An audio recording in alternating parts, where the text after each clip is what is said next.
Oke, bismillahirrahmanirrahim. Assalamualaikum warahmatullahi wabarakatuh.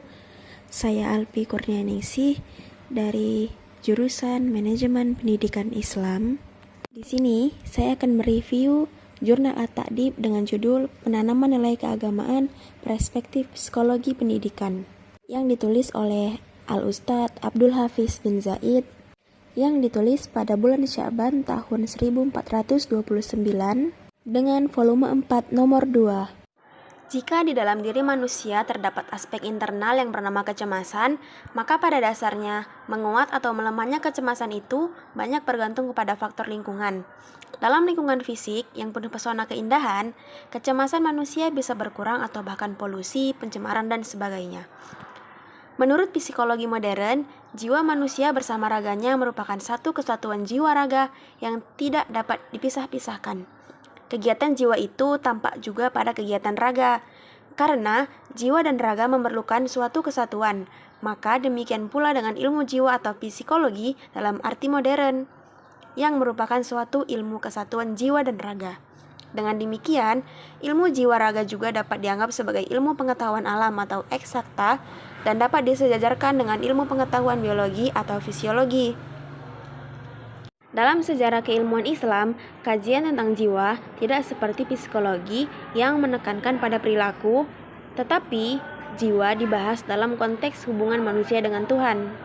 Bagi orang beragama, agama dapat menyentuh bagian terdalam dalam dirinya, dan psikologi membantunya untuk menghayati agamanya, serta membantunya memahami penghayatan orang lain atas agama yang dianutnya.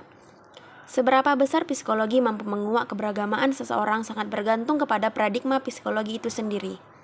Sebenarnya, agama sendiri lahir sebagai perwujudan dari naluri pengutusan yang dimiliki oleh setiap manusia. Naluri ini merupakan naluri bawaan sebagai karakter inheren penciptaan yang permanen dan ditandai dengan adanya perasaan lemah pada diri sendiri.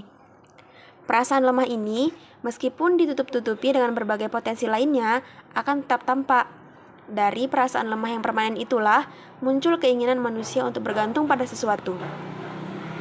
Ketergantungan itu dapat berwujud perilaku membutuhkan sesuatu yang kuat di luar dirinya. Perilaku ingin mengagungkan sesuatu dan mengabdikan diri kepada yang dianggap memiliki kekuatan, serta perilaku mensakralkan sesuatu.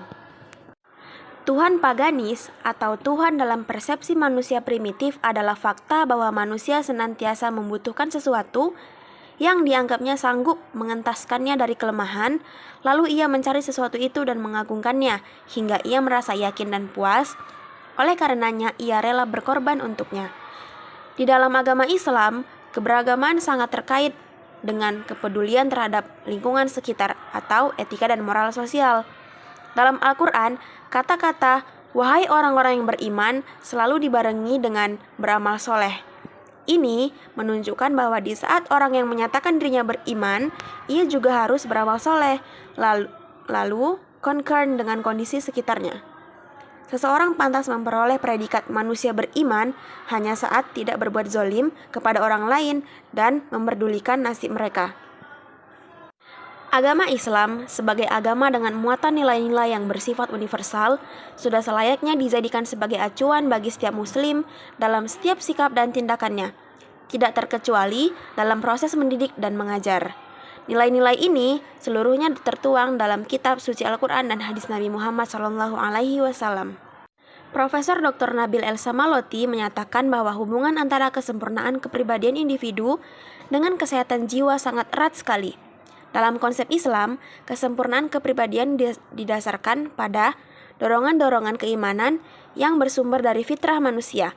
Oleh karena itu, bisa dikatakan bahwa faktor terpenting yang dapat mengurangi kesempurnaan ini adalah kekosongan akidah. Berkaitan dengan hal ini, Dr. Nabil lebih memaparkan bahwa sebenarnya Al-Quran telah menjelaskan tanda-tanda hubungan antara manusia dengan Sang Maha Agung atau yang tak terlihat sangat erat dan dapat dilihat dari ritual ibadah yang dijalankan oleh manusia. Hubungan antara keduanya tampak dalam wujud yang berbeda jika dilihat dari perspektif Islam.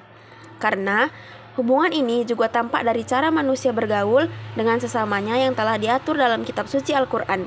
Maka, selain memperbaiki hubungannya dengan Tuhannya, manusia juga memperbaiki hubungannya dengan sesamanya yang berdasarkan pada apa yang diperintahkan oleh Allah Subhanahu wa taala.